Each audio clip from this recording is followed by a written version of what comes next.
सबको प्रभु यीशु मसीह के नाम में जय मसीह के दोस्तों, एक बार फिर से स्वागत है आप सबका एक और नए वीडियो के साथ। जैसे कि आप सब जानते हैं कि हमने वीडियो सीरीज शुरू किया है जिसका नाम है power of the positive no, और इसमें हम बात कर रहे हैं बाइबल के कुछ कैरेक्टर्स की जिन्होंने नो कहा और इतिहास को बदल दिया। सबसे पहले हमने देखा था रानी वश्ती को, और उसके बाद दूसरा था दानियल के जीवन से, और बहुत सी ज़रूरी बातें, बहुत से ज़रूरी लेसन्स थे जो हमने इन दोनों के, वश्ती के और दानियल के जीवन से सीखे हैं। तो आज जिस कैरेक्टर के बारे में हम बात करने वाले हैं उसका नाम है यूसुफ।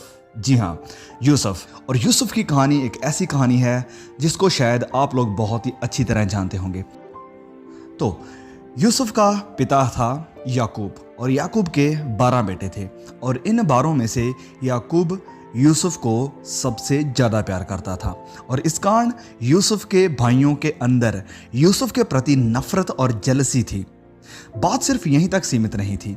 जब यूसुफ ने अपने सपनों को जो परमेश्वर ने उसे दिखाए थे अपने भाइयों के साथ शेयर किया, उन्हें बताया, तो उन लोगों को और भी गुस्सा आया और उनकी नफरत और भी बढ़ गई।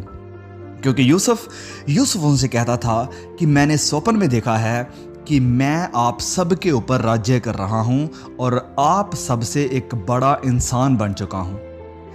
इस नफरत और जलसी की वजह से यूसुफ के भाइयों ने पहले तो उसे मारने की कोशिश की, फिर उसे मारने की बजाय मुसाफिरों को बेच दिया जो कि मिस्र को जा रहे थे। मिस्र में यूसुफ को पोतीफर के यहाँ बेच दिया गया और वह एक गुलाम की ज़िंदगी जीने लगा। लेकिन यह जवान लड़का यूसुफ परमेश्वर के बहुत करीब था। वह एक अनजान देश में भी परमेश्वर की आज्ञाओं के प्रति वफादार था, वह ओबीडिएंट था, और इस कारण वचनों में लिखा है, उत्पत्ति अध्याय 39 वचन 2 में, यहोवा उसके संग था, सो वह भाग्यवान पुरुष हुआ। Lord was with Yusuf and he became a successful man. परमेश्वर के अनुग्रह की वजह से उसके मालिक पोतीफर की दया की निगाह यूसुफ पर पड़ी और उसे सारे घर का ओवरसीयर यानी सर्वेक्षक या एक लीडर बना दिया गया। अब पोतीफर की एक पत्नी थी जो कि बहुत ही खूबसूरत थी, और दूसरी तरफ यूसुफ था, जवान, बलवान और हैंडसम यंग बॉय।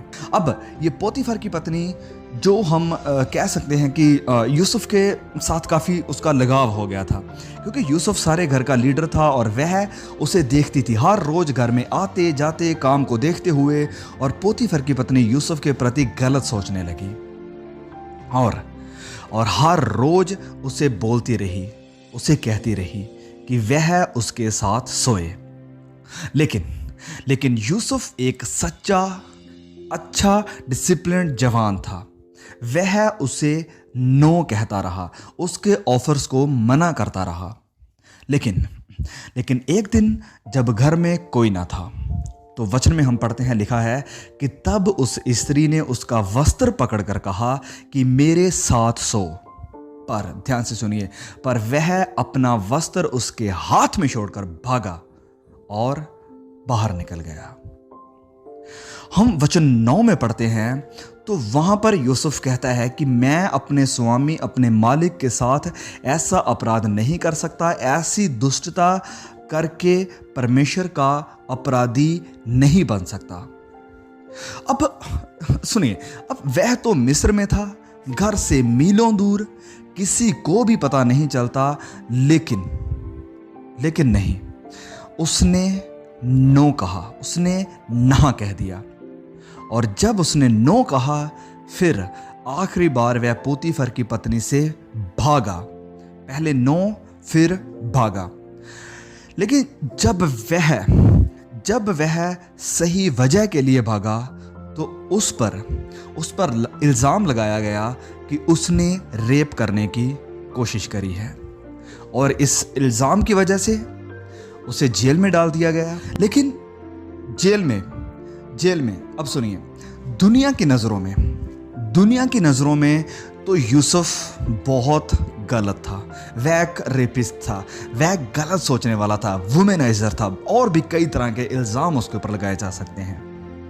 लेकिन परमेश्वर की नज़रों में वह एक सच्चा, पवित्र जन था, वफादार था और डिसिप्लिन्ड था, और इस कारण इस कारण ध्यान ध्यान से सुनिए, इस कारण परमेश्वर ने उसे जेल से निकाला, उसे फिर खड़ा किया और फिरौन के अंडर में, जो कि उस समय मिस्र का बादशाह था, उसके अंडर में उसे मिस्र का प्राइम मिनिस्टर यानी प्रधानमंत्री बना दिया गया।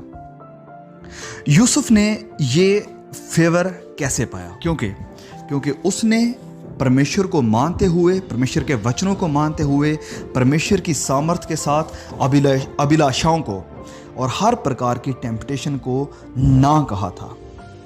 उसके अंदर सेल्फ कंट्रोल था। एक सच्चे मसीही का चिन्ह ये भी है कि उसके अंदर सेल्फ कंट्रोल है, उसके अंदर संयम है, क्योंकि ये पवित्र आत्मा के 9 फलों में से एक है।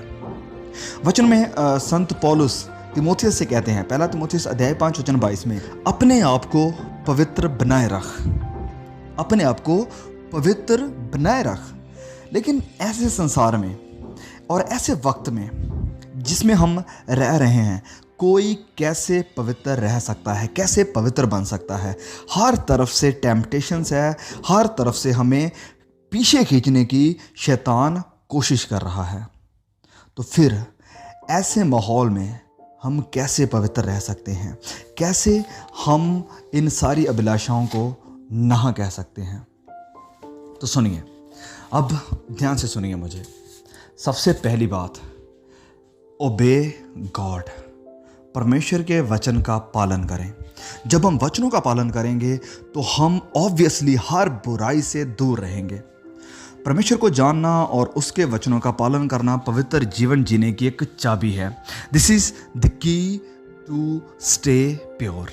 यूहन्ना अध्याय 17 वचन 17 में लिखा है कि सत्य के द्वारा उन्हें पवित्र कर, सत्य के द्वारा उन्हें पवित्र कर, तेरा वचन ही सत्य है। परमेश्वर के वचन अपने दिल में रखना हमें पाप से या बुराई से दूर रखता है। भजन संहिता 119 वचन 11 में दाऊद लिख रहे हैं, वह कहते हैं कि मैंने तेरे वचन को हृदय में रख छोड़ा है कि तेरे विरुद्ध पाप ना करूं।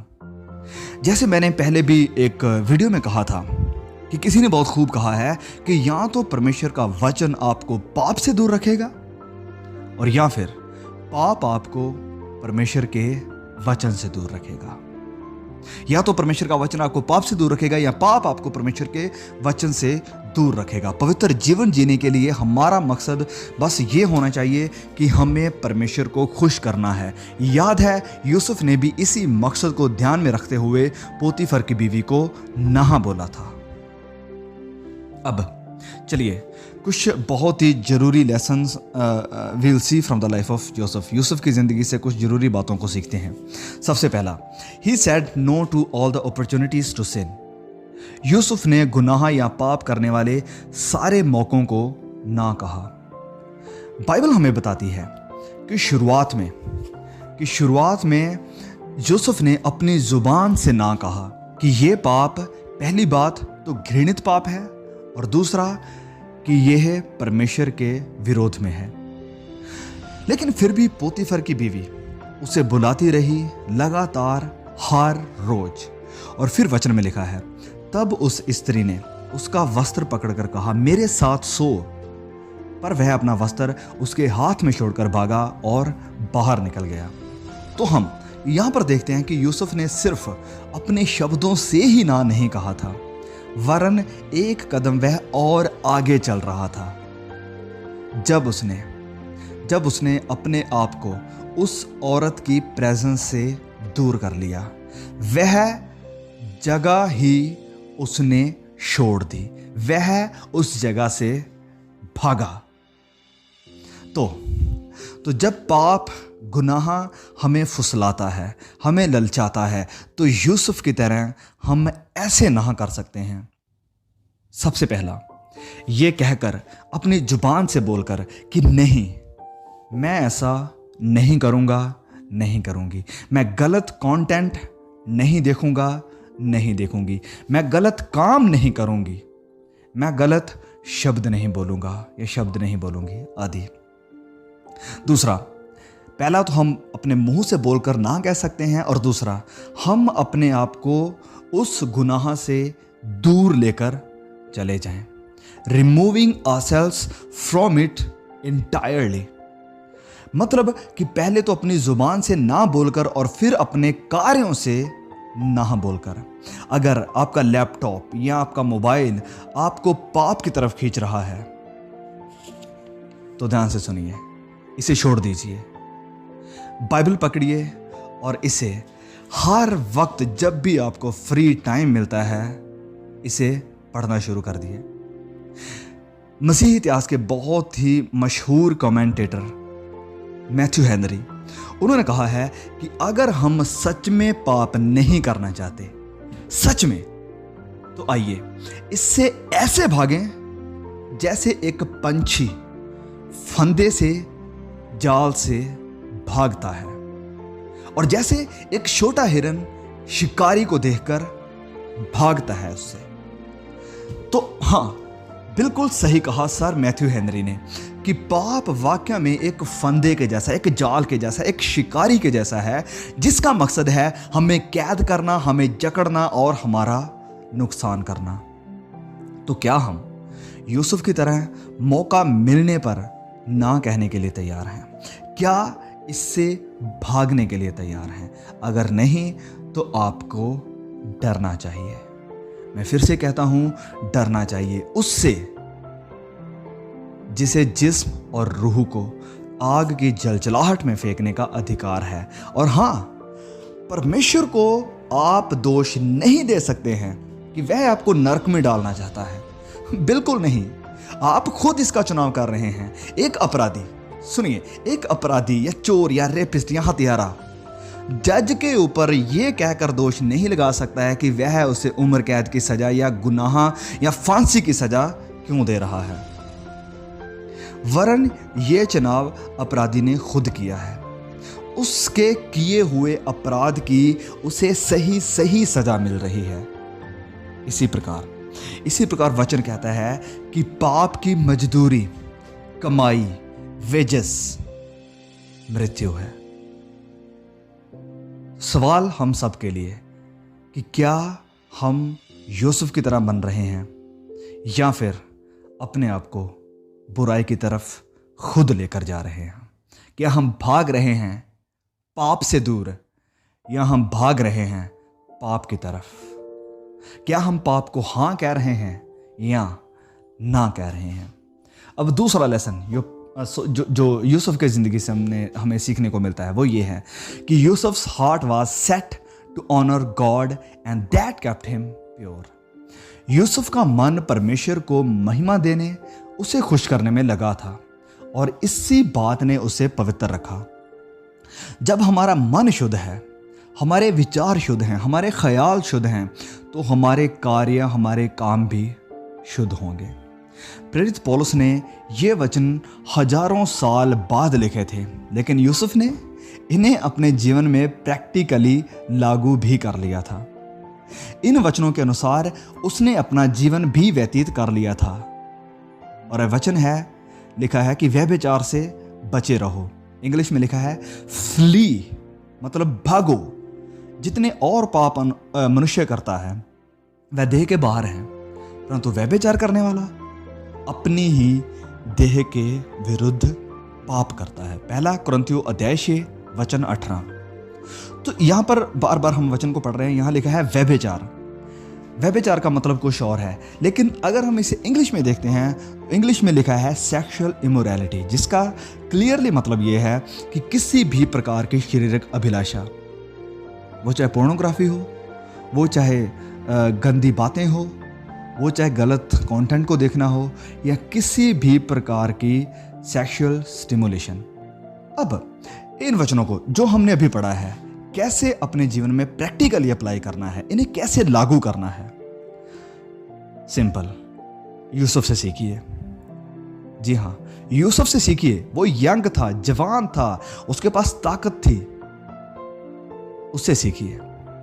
उसके पास शायद इतनी नॉलेज नहीं थी जितनी आज हमारे पास है, लेकिन उसके मन में परमेश्वर के प्रति प्यार था। उसका मन परमेश्वर को खुश करने में लगा था। इसी कारण परमेश्वर ने उसे परीक्षा यानी प्रलोभन, हर प्रकार की टेम्पटेशंस को ना कहने और उनसे भागने की सामर्थ्य। क्या हम परमेश्वर के प्रति वफादार हैं? क्या हमारा मकसद परमेश्वर को खुश करना है? क्या हमारा मन परमेश्वर को खुश करना चाहता है? अगर हाँ, तो परमेश्वर का आत्मा आपकी मदद करेगा कि आप टेम्पटेशन से, प्रलोभन से दूर भागें और इन्हें नो कह सकें। परमेश्वर इस वचन के द्वारा आप सबको बहुत ज़्यादा आशीष दे। तो प्लीज़ इस मैसेज को अपने जवान भाई बहनों, दोस्तों, रिश्तेदारों के साथ शेयर जरूर करिए। फिर मिलेंगे बहुत जल्द ऐसे ही एक और नई वीडियो के साथ। तब तक के लिए सभी को जय मसीह की।